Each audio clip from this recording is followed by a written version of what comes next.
Saudara-saudari terkasih, apakah saudara sudah memulai hari ini dengan penuh sukacita dan punya niat untuk berbuat baik meskipun kecil?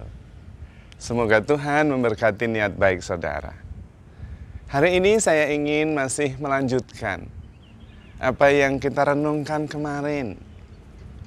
Dalam diri kita itu ada diri sejati yang merupakan roh atau spiritual.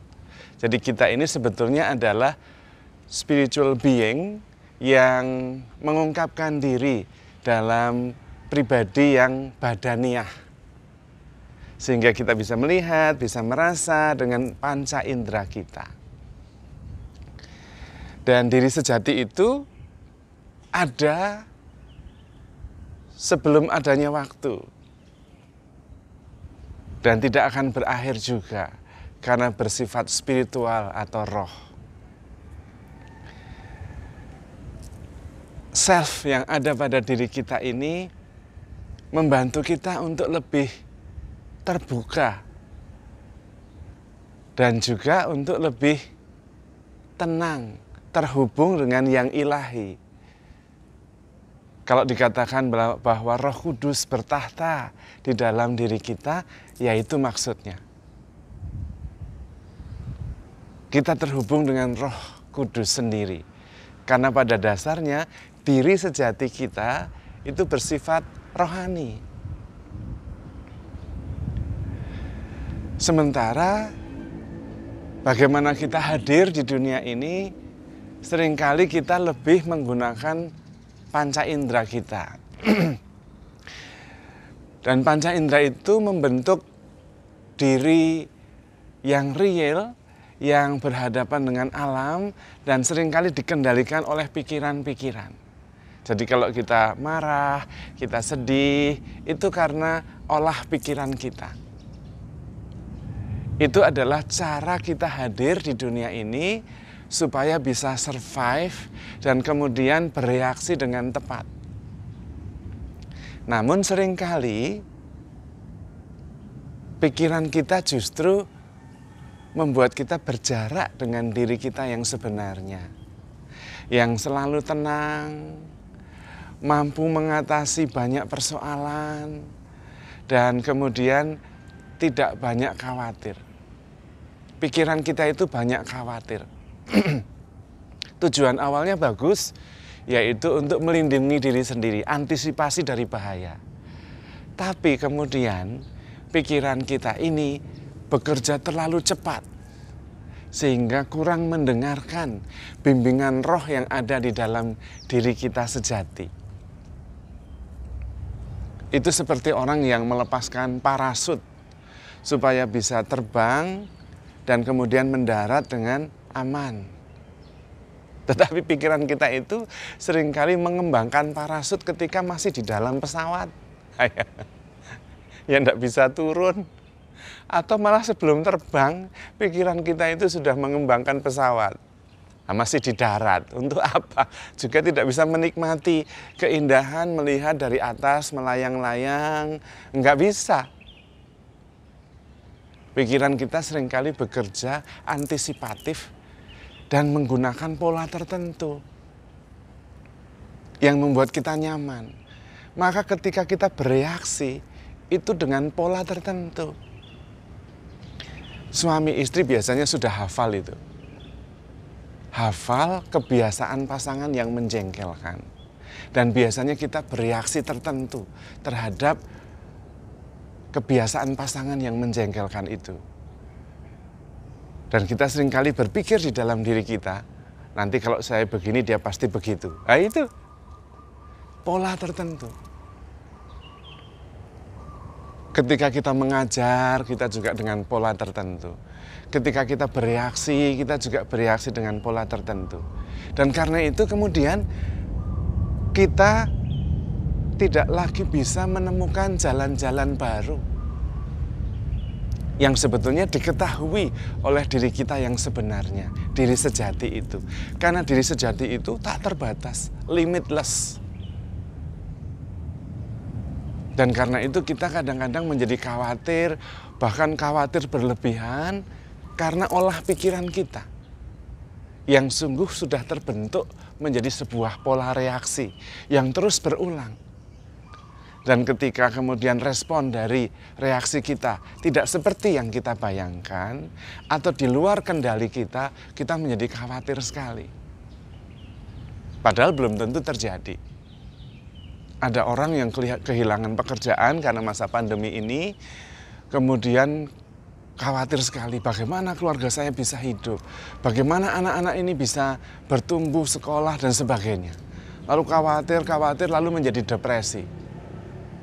Padahal sering kali terjadi, apa yang kita khawatirkan itu tidak terjadi.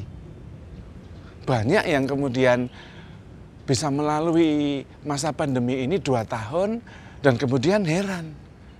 Loh, kok keluarga saya baik-baik saja ya? Kok tidak apa-apa ya? Pikiran kita tidak bisa menyelesaikan banyak pekerjaan. Pikiran kita justru kadang-kadang menghambat karena kemudian khawatir, kemudian kurang percaya diri, dan kemudian bergulung-gulung, khawatirnya berlebihan menjadi depresi. Padahal banyak hal di dalam hidup kita ini justru terjadi bukan karena olah pikiran kita. Banyak terjadi justru karena diri sejati yang menemukan jalan bagaimana harus bertindak. Yang kita kenal dengan suara hati kita. Ketika kita mengambil keputusan dan tidak tahu harus bagaimana, kemudian kita mengikuti suara hati. Wah, ini yang benar. Dan ternyata berhasil. Hidup itu begitu indah, begitu luas, tak terbatas. Sehingga kita bagaimanapun bisa menemukan jalan. Entah bagaimana bisa berhasil dengan baik keluar dari situasi-situasi yang ditakutkan oleh pikiran kita sendiri. Maka penting sekali kita seringkali kembali dan bersentuhan dengan diri kita yang sebenarnya. Yang bersifat rohani, tak terbatas, dan selalu ada dalam kedamaian yang menopang seluruh kehidupan kita. Yang tahu apa yang tepat, yang harus diambil untuk langkah kita berikutnya. Akal budi kita seringkali tidak mampu menangkapnya. Karena itu kita perlu sekali-sekali, meskipun hanya 5 menit, itu akan menolong kita untuk tidak kemudian terokupasi, terkuasai oleh pikiran kita sendiri yang seringkali muyek dan tidak tahu jalan keluar harus bagaimana. Hidup itu tak terbatas.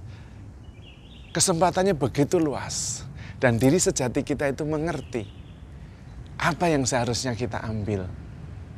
Apalagi karena diri kita yang bersifat rohani itu bersentuhan langsung dengan yang ilahi, yang juga bersifat rohani. Karena itu sebetulnya banyak hal yang kita ketahui yang justru di luar kemampuan akal budi kita. Dan itu adalah pengetahuan-pengetahuan rohani yang menghasilkan kebijaksanaan. Sementara pikiran-pikiran kita itu menghasilkan pengetahuan yang kadang-kadang tidak bijaksana. Maka kita perlu mensinergikan. Pikiran kita harus kita bawa ke dalam hati kita. Sehingga antara pengetahuan kita dan kebijaksanaan kita saling melengkapi. Kemudian kita bisa melampaui pengetahuan yang hanya berdasarkan panca indera kita. Yang tentu sangat terbatas. Yang kadang-kadang justru menghambat. Kalau kita setiap hari, meskipun hanya 5 menit, terhubung dengan diri sejati kita, yang sifatnya tak terbatas, selalu damai sejahtera, sinkron dengan alam semesta, dan selalu terhubung dengan kehendak yang ilahi, maka kemudian pikiran-pikiran duniawi tidak menguasai kita, tetapi justru bekerja untuk kita. Perumpamaannya seperti kalau kita mengupas pisang muda dengan pisau. Pisau kita lama-lama terkena getah menjadi hitam. Dan tangan kita kemudian penuh dengan getah. Mencucinya susah sekali. Bagaimana supaya tidak terkena getah, atau kalau terkena getah, pisang muda itu mencucinya mudah? Sebelum mengupas pisang, sebelum terkena getah, kasih dulu minyak goreng. Nanti kalau terkena tidak banyak dan membersihkannya mudah. Itu sama, pikiran-pikiran kita itu seperti getah itu yang melekat.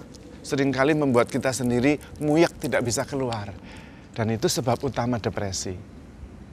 Kalau setiap hari kita bersentuhan dengan diri kita yang sejati, yang sebenarnya, yang bersifat rohani itu, yang tak terbatas, yang selalu ada, kita seperti melumuri pikiran kita dengan minyak. Sehingga pikiran kita tidak terus-menerus menguasai diri kita, tetapi mudah dibersihkan. Dan kita seringkali menjadi lebih lega, damai, percaya bahwa kita bisa, bahwa kebijaksanaan ilahi menyelenggarakan hidup kita itu dengan sungguh-sungguh hati-hati dan bijaksana. Kita juga bisa lebih handle ourselves with care. Karena kita mengerti bahwa kita begitu dicintai dan kita bisa menemukan jalan. Karena Tuhan selalu bersama kita di dalam diri kita yang sejati itu. Tuhan yang Immanuel itu selalu ada di dalam diri kita, membawa damai sejahtera, sukacita, dan kasih.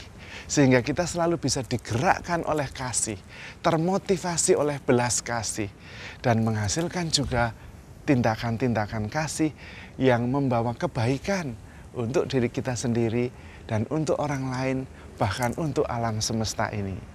Maka handle yourself with care, because you are loved. Tuhan memberkati.